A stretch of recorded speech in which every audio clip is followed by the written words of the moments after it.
kuriuos šioje vietoje filmavome jau ne kartą, o neseniai pasidalijus Danės gatvės rekonstrukcijos darbų nuotraukomis, dalis mūsų žiūrovų komentavo, kad viename svarbiausių Klaipėdos infrastruktūros projektų darbai tarsi sustojo. Tad šiandien vykstame pasižvalgyti, kaip Danės gatvė ir jos apylinkės atrodo dabar ir prisiminti, kokia ateitis jai numatyta. Iš pirmo žvilgsnio gali atrodyti, kad tai tiesiog dar vienas kapitalinis gatvės remontas. Tačiau iš tiesų, Danės gatvės rekonstrukcija yra gerokai platesnės Klaipėdos centro pertvarkos dalis. Čia tiesiama nauja važiuojamoji dalis, nauji pėsčiųjų ir dviračių takai, rekonstruojami lietaus nuotekų tinklai, modernizuojamas apšvietimas ir kita inžinerinė infrastruktūra. Jau dabar aiškiai matyti ir formuojama nauja jungtis su Artojo gatve. Nutiesti būsimos važiuojamosios dalies pagrindai leidžia įsivaizduoti, kaip ateityje keisis eismo organizavimas šioje miesto dalyje.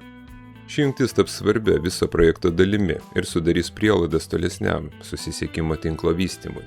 Tačiau svarbiausia ne tai, kas vyksta dabar, o tai, kam ši gatvė ruošiama. Ateityje Danės gatvė turėtų tapti naujos transporto jungties dalimi. Per naujai įrengtą jungtį su Artojo gatve transportas pasieks Bastiono gatvę. O pastačius naują tiltą per Danės upę atsiras alternatyvus maršrutas tarp šiaurinės ir pietinės miesto dalių. Tikimasi, kad tai padės perskirstyti transporto srautus ir sumažinti apkrovą Pilies ir Biržos tiltams bei miesto centrui. Būtent todėl dabartinė rekonstrukcija laikoma pirmuoju žingsniu įgyvendinant vieną ambicingiausių pastarųjų metų Klaipėdos infrastruktūros projektų. Vis dėlto Bastionų tilto idėja ir toliau kelia diskusijų.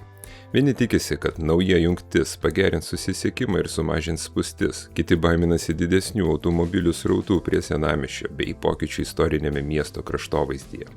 Kol diskusija tęsiasi, Danės gatvės darbai vyksta toliau.